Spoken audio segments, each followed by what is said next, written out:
राधे राधे भक्तों, कैसे हैं आप सभी। आशा करती हूँ ईश्वर की कृपा से सभी कुशल मंगल से होंगे। आज हम बात करेंगे प्रवर्तनी एकादशी की पूजा विधि के बारे में।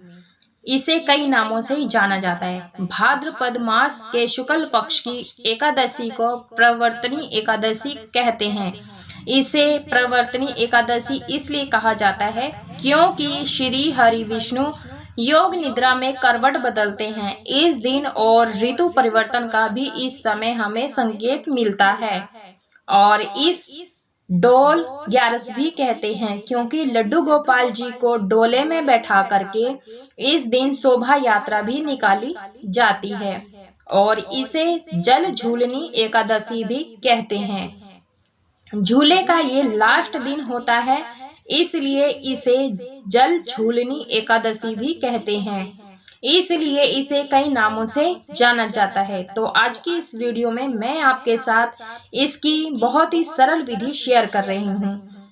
इसमें पूजा की जाती है वामन अवतार की। यदि आपके पास वामन अवतार की फोटो या मूर्ति है तो वो भी आप ले सकते हैं। मुझे नहीं मिल पाई थी तो मैंने इंटरनेट से डाउनलोड करके प्रिंट आउट निकलवा लिया है। आप भी चाहते तो निकलवा सकते हैं क्योंकि आम शॉप पे नहीं मिल पाती है। उसके बाद मैंने वट वृक्ष का पत्ता लिया है, उस पे सुपारी के गणेश जी और सिक्के से माता पार्वती बनाई है। गौरी गणेश की स्थापना की है और यहाँ पर मैंने दीप कलश की स्थापना की है। इस प्रकार से कलश की स्थापना मैं हर वीडियो में बताती हूँ कि किस प्रकार से की जाती है, तो उसी प्रकार से मैंने किया है। फूलों का आसन देते हुए मैंने विराजमान किया है सभी को, क्योंकि एकादशी है। एकादशी के दिन अक्षत का प्रयोग नहीं किया जाता है।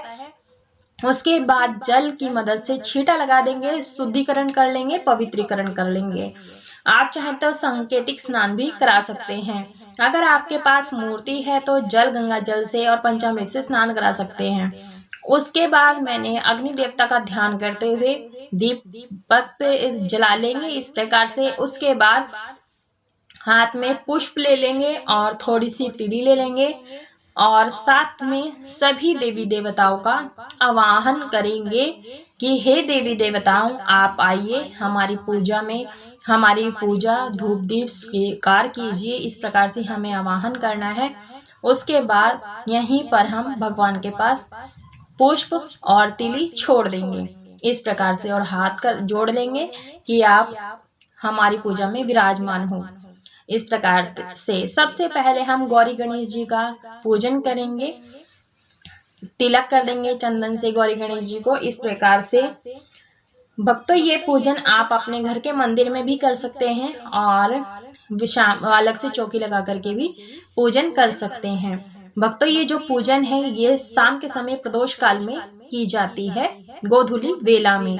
उसके बाद तिली अर्पित कर देंगे क्योंकि एकादशी के पूजन में अक्षत का प्रयोग नहीं किया जाता है। गणेश जी को लाल पुष्प दुर्वा अर्पित कर देंगे, माता पार्वती को भी, गौरी गणेश को हम यहाँ पर दुर्वा और पुष्प अर्पित कर देंगे।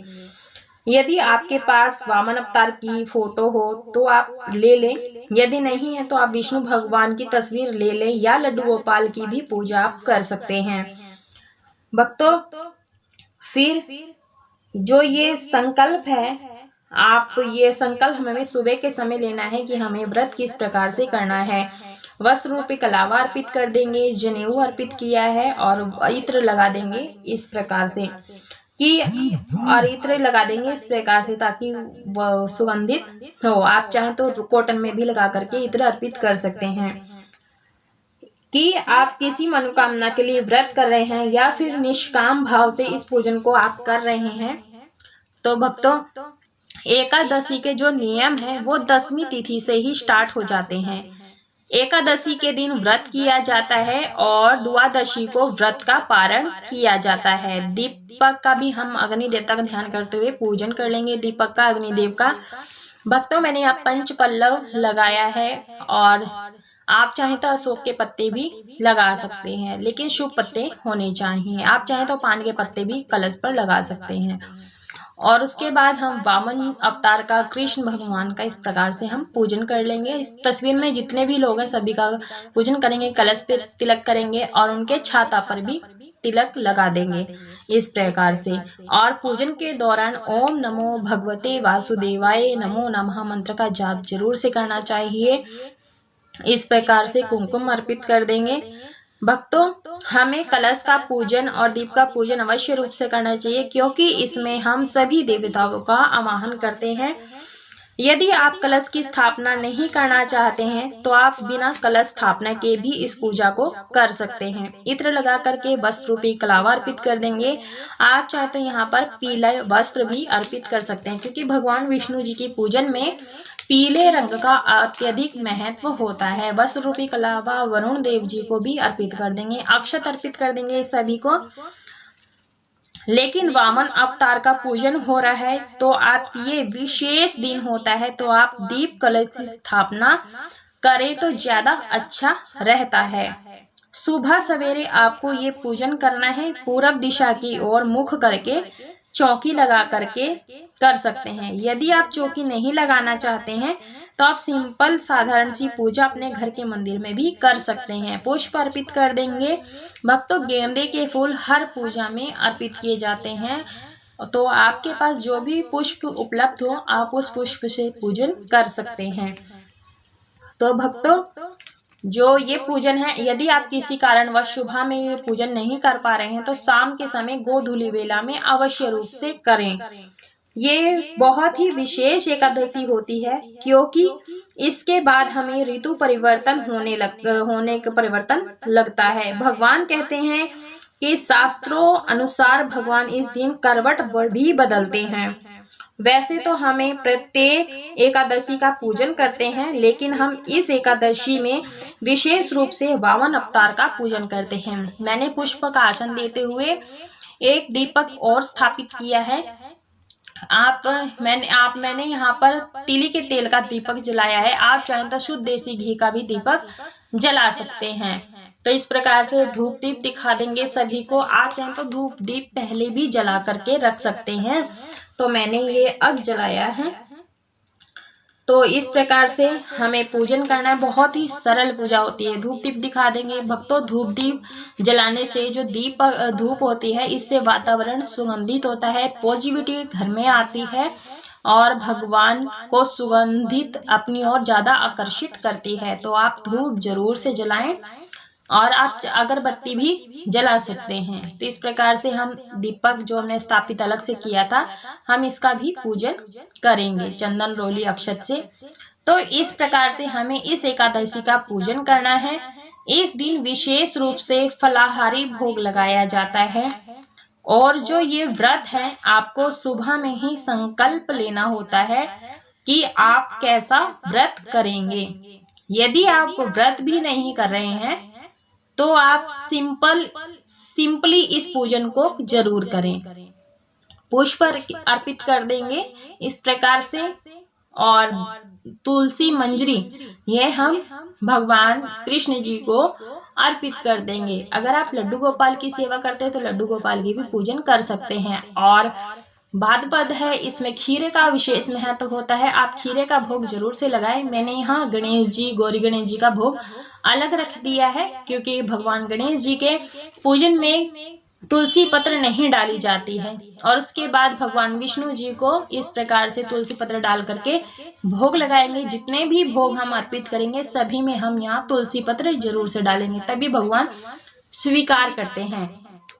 तो केला भगवान विष्णु को अति प्रिय होता है, तो केला का भोग आप अवश्य रूप से अर्पित करें। भोग प्रसाद आप ऐसा लगाएं जो व्रत में भी खा सकें। तो इस प्रकार से हमें करना है। तो यदि आप व्रत भी नहीं कर रहे हैं तो आप सिंपली पूजन कर लें। इस दिन वामन जयंती भी मनाई जाती है। इस प्रकार से मैं यहाँ पर माखन मिश्री का भोग लगा रही हूँ, उसमें भी आप तुलसी पत्र जरूर से डालें। आप चाहें तो यहाँ पंचामृत का भी भोग लगा सकते हैं। तो हम यहाँ पर जल का भी भोग लगा देंगे। भक्तों, जो 11 है, डोल 11 होती है, तो आप अपने लड्डू गोपाल को किसी डोले में झूला झूलाएं। यदि डोला नहीं है तब आप बांस की डलिया में या उनके सिंहासन पर बैठकर पूरे घर में घुमा सकते हैं। जनेऊ अर्पित कर देंगे। यहाँ मैं पंचमेवा का भोग लगा रही हूँ। इस प्रकार से तुलसी पत्र जरूर से डालें। यदि आप घर से बाहर घुमाना चाहते हैं तो आप घुमाएं। टॉयलेट बाथरूम को छोड़ करके पूरे घर में कोने कोने में घुमाएं। इस प्रकार से हाथ में अक्षत पुष्प अक्षत यानी तीली और पुष्प लेकर के कथा सुने डोल 11 की। तो इस प्रकार से हमें कथा सुननी होती है। डोल 11 की कथा की वीडियो मैंने अलग कर दी है, आप वहां जाकर के कथा सुन सकते हैं। अक्षत पुष्प कथा सुनने के बाद भगवान के चरणों में छोड़ देंगे और हाथ जोड़ लेंगे कि कथा में रही कोई भी भूल चूक गलती हो तो क्षमा करें। उसके बाद हमें कपूर से आरती करनी होती है, तो हम यहाँ कपूर जला लेंगे। मैंने प्लेट में फूलों का आसन दिया है। उसके बाद कपूर को प्रज्वलित कर लेंगे। इस प्रकार से भक्तों और आरती करेंगे। सबसे पहले गौरी गणेश जी की आरती करेंगे, कलश की आरती उतारेंगे। उसके बाद हम वामन अवतार की आरती उतारेंगे, क्योंकि ये डोल 11 के नाम से प्रसिद्ध है। आप चाहें तो एक छोटा सा हवन भी कर सकते हैं और इस दिन ओम नमो भगवते वासुदेवाय नमः मंत्र का जाप करें, विष्णु सहस्त्र नाम का पाठ करें। इस दिन महालक्ष्मी का पूजन करें। तुलसी का भी आपको पूजन करना है। शाम के समय आप दीपदान जरूर से करें तुलसी के पास। उसके बाद द्वादशी के दिन हमें अपने व्रत का पारण करते हैं। तो भक्तों हाथ जोड़ लेंगे आरती के बाद और साथ में फिर पहले ही शीतलीकरण कर लेंगे। इस प्रकार से व्रत का पारण हम किस प्रकार से करें वो बता देती हूँ। तो पहले हम सभी चीजों को मिनस देंगे 3 बार पुष्प की मदद से। ऐसा होता है भोग प्रसाद धूप दीप भगवान सहज स्वीकार कर लेते हैं। इस प्रकार से दक्षिणा जरूर से निकालें। दक्षिणा निकालने से ये होता है पूजा में रही कोई भी भूल चूक गलती हो वो पूरी हो जाती है। दक्षिणा निकालने से प्रार्थना कर लेंगे। और उसके बाद भक्तों जो तुलसी व्रत का पारण किस प्रकार से करना है, तुलसी दल ले लें, इलायची मुख में रख करके गायत्री मंत्र बोलते हुए एकादशी व्रत का पारण करते हैं। भक्तों ये थी बिल्कुल ही सरल पूजा विधि। अगर वीडियो पसंद आई है तो वीडियो को लाइक करें, शेयर करें, सब्सक्राइब जरूर से करें।